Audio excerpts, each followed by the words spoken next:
Hi. Welcome to second now. Change colour. There we go. Triple take. I haven't just had a double take. That's why there's no rods in the water. James was just about to film me getting this fish in, and the other rod screamed off.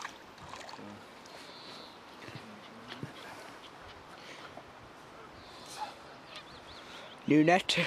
It's new. No, not new. I'm used to.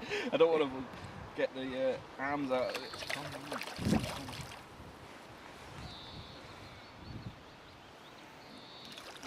Common.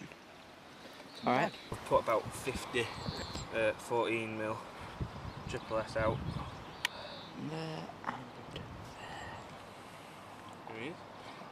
Stunning little common. He's got spawning tubercles all over him. You can feel it. Proper rough. It's a cracking fish. Pity we lost the other one of the double take, but I'm sure there'll be more to come. So is that on that? You're going to show us that fluoro rig? And I'm going to show you how to tie that fluoro rig as well that I used last time. And I'll do that when I pop this fish back and recast this rod. So flip him back. Right, I'm going to show you how to tie that fluorocarbon rig. What I've caught quite a few fish, and I caught that big common on it in the last episode that you should have seen by now, even though it's not on YouTube yet as we're filming this. Because we have to do everything in advance, give me time to edit and cut and everything. But that fluorocarbon rig, the basic concept is that the hair's soft and the rest of it's stiff, so they find it really hard to eject, and when it's with a curved hook it sort of sits really nice and aggressive, the angle on the coming out of the eye. So normally I'd use hair braid for the hair, but since I don't have any, I'm using the inner of the cortex that we use for coated braid rigs that we use. And all I'll do is I'll just take about only a small amount and just strip it off using teeth, because James broke my stripper tool. Yeah. Stand on it or something? Nope. He pulled some braid through it backwards and that bent the things. Okay. Right. And then I'll just tie the loop in it for the hair. Nice. So that's just a standard overhand loop in the braid. I don't bother doing the perfection one in braid because there's no need, because it'll sit straight anyway because it's so soft. So chop that tight so we've not got a stupidly long tag end hanging around and making everything look untidy. And just as the fish know that your rods aren't straight, they know that your knots aren't right either.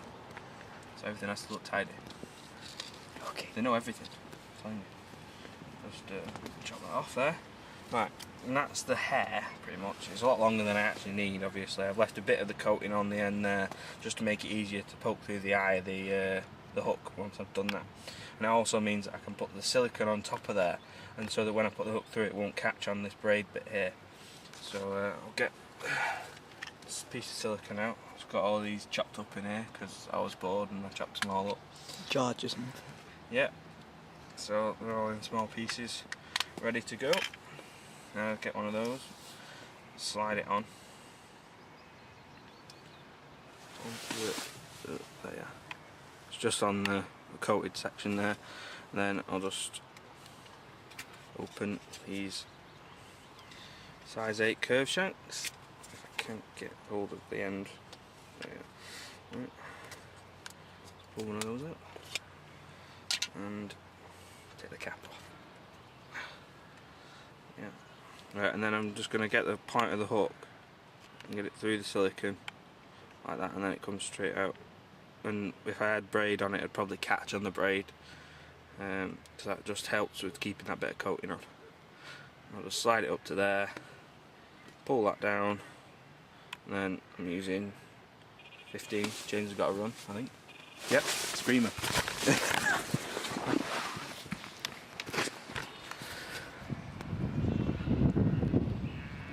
Going?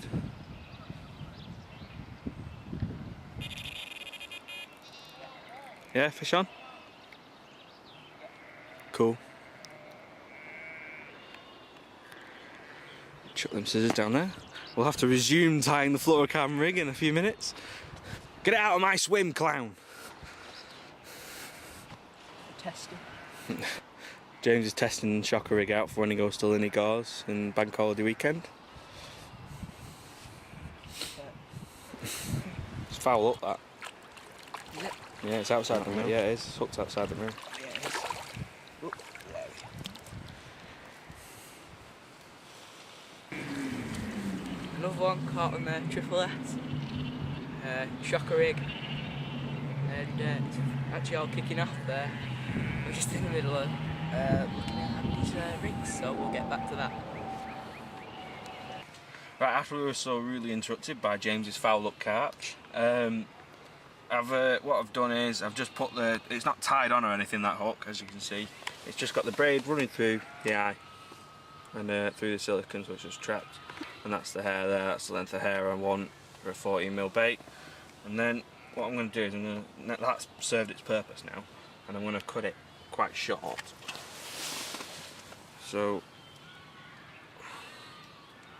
about there-ish, just for now. And then what I'm going to do is I'm going to get the fluorocarbon, which is going to be the main part of the rig, and what I'm going to do is just chill it down there, and take as much off as I'm going to need, which is going to be probably about that much, 12 inches or something, making a 10-inch rig. And so I'll just cut that off with my not very sharp scissors. That's also James's fault. Why? I don't know what you were cutting up something that was too hard. Okay. Everything's my fault. Yep. Right, and then just going to tie a simple knotless knot in this. So it's going to go through the eye, from back to front, and then just going to keep the tag end short. You see, you're not tying a hair or anything on this, so it just needs to be short. And then I'm just going to tie a knotless knot. So over the braid. Over the braid, yeah. And then, so let's say about that many turns, and then I'm going to go over that knot twice, like that. That just keeps it nice and it doesn't sort of sponge up and down sort of thing as much. And then just poke it back through the eye towards the point, tighten up. Yeah, there's not, it's not done. Then what I'll do normally is I'll just whip in here. Yeah, I've got a choddy in my hand. Nice. Right, and then what I'll do is I'll get a rig puller, and don't normally do this with knotless knot, but for some reason with fluorocarbon I think it helps. Because it's not really a knot, but I'll just give it a really good pull, and then that's fine, that. And then I'll just get the tag end of the fluorocarbon and cut it off, which is, because it's not needed, it's not going to be a hair or anything, is it? So cut it off really short, so you can't even see it, it's just next to it there. And there's the rig nearly completed. All you have to do now is get this braided section, and you need to, I'll trim that down slightly. Ow. It's quite difficult when the scissors are literally like not sharp, which is James's fault. Oh, that's what I was doing, I was cutting up cans. Yeah, he was cutting up cans. There you are. That's why. And then what you have to do to stop that braid, it probably won't come out, but just to make sure, I use a lighter and just blob it up a bit. Make sure you pull that fluorocarbon out of the way so you're not going to damage it or anything. And what I'll do is I'll just give it a pull. Yeah. And just pulls a bit more of it up so that I don't need to go as tight.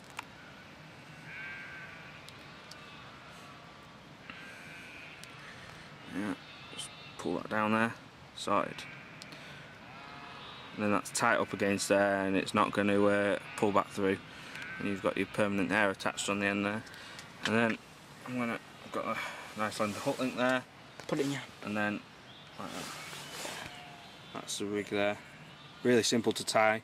Don't need any, you could steam it straight once it's been tied, but normally just giving it a good pull will straighten out the fluorocarbon because it's quite a lot of memory when it comes off the spool. So I'm just going to tie a perfection loop knot in the end. I've just doubled the line over like that, behind itself, pull it down a bit so the loop's a bit smaller, go around the back, tag end's here, tag end through the middle of the two loops, get that loop that's facing, that's closest to you, go through, push that one aside, pull that one through, and then a bit of a wet. Then wherever I put the puller tool, it's in there. I use that to pull it down. Just pull that tight, and that'll sit straight like that. It doesn't kink or anything. It's perfectly straight, and then you don't have like a kink in your fluorocarbon. And as you can see, it's a bit curly whirly, and as I say, you can steam it straight or anything, but most of the time I just leave them in the rig wallet, and then when they're in the rig wallet tight, they'll just keep that straight thing, and all that's left to do, you can put a bit of putty on if you want, but fluorocarbon sinks like a brick anyway. I'll just put a bit in the middle, and we'll put it on one of the rods and see if we can back one. James's first carp of the day. No. It's come off! Has it gone in? Oh, what skills! Oh, that was minted! That was awesome, that! It come off just as he went over the cut. Yeah, no. All the ones that you've lost. There we are. Another one. So I hope we might get into a couple of doubles later. But it's still quite early, so it's looking good. We'll pop her back.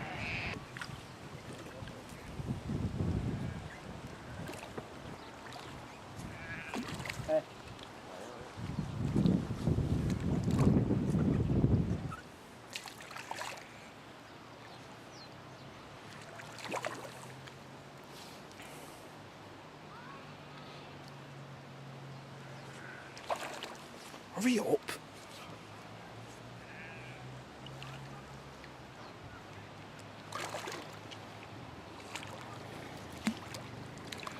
Aww.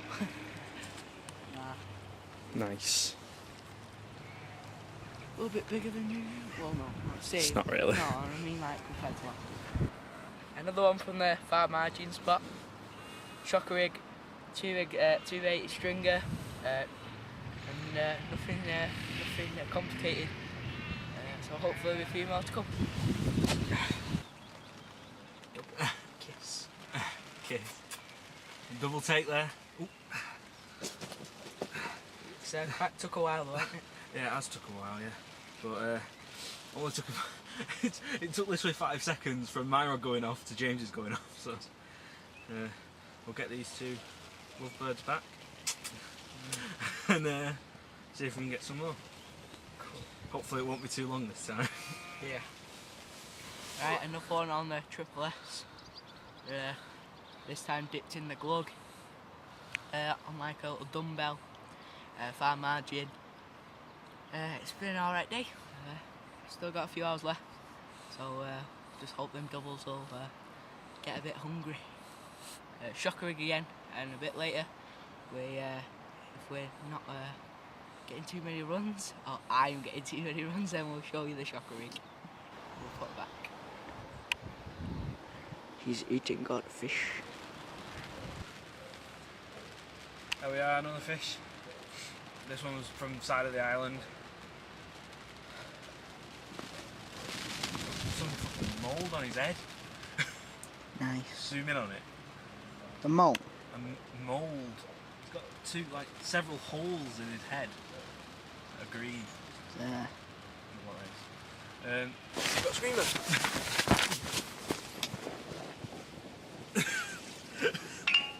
That was well funny. Hey?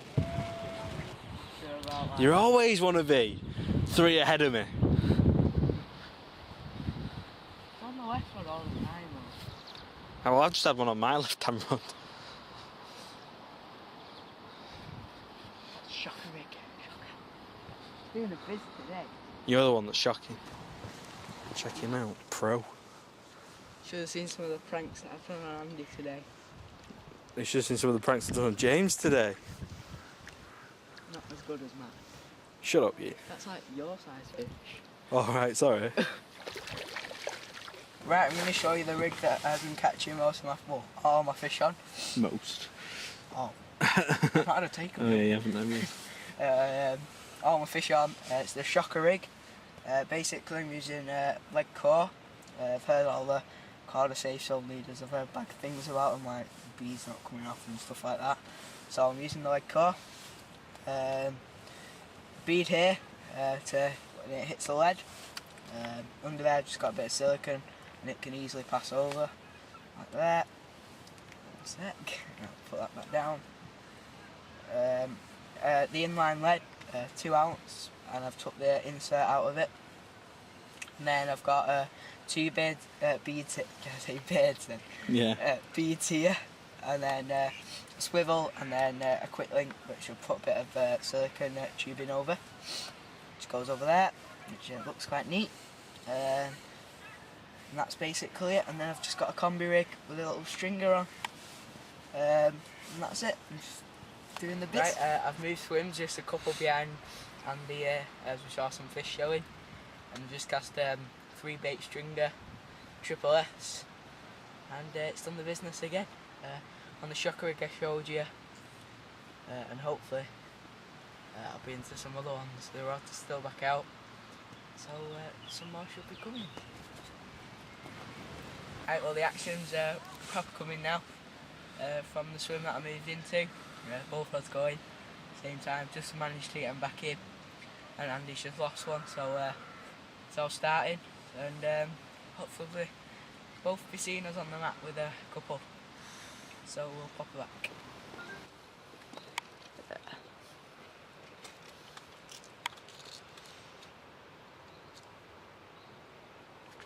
Oh, bugger. Fish just jumped over here, a truffle. Yeah, it's a new invention, that. Yeah. In the carp world. I don't think I'd like to eat it, to be honest. Bait dipped in gog, dipped in ground bait equals the truffle.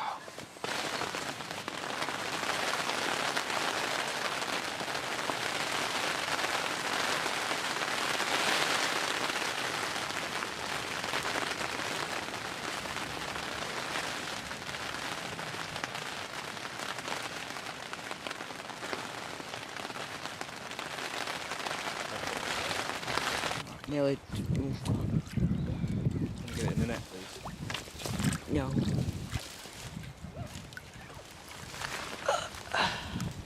One of the biggest stockies I've ever seen in here, that.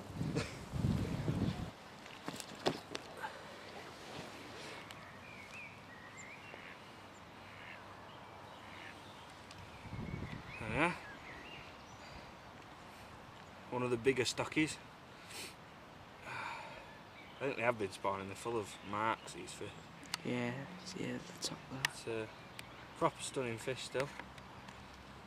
And this one far margin.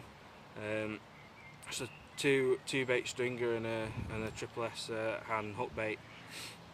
And rattled off. I was just about to put it in the near margin rather than the far margin, but I think I might keep it over there now. Right, we'll get him back and see if we can get some more. Yeah.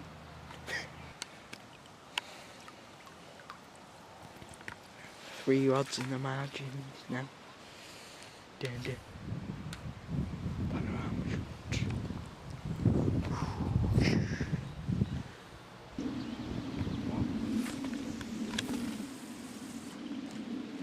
Monster. Right then. Perfect.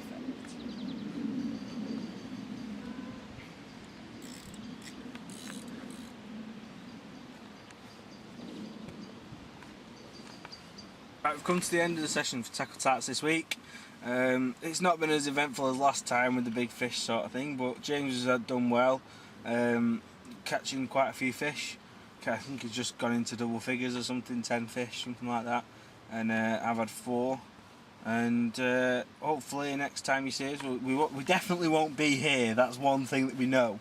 We're not going to come here. I think we're thinking about another canal episode, but we'll have to see whether that pans out right or whether we'll go on the George or something like that. But so it's goodbye from me and James for this week on Tackle Tarts, and we'll see you again soon.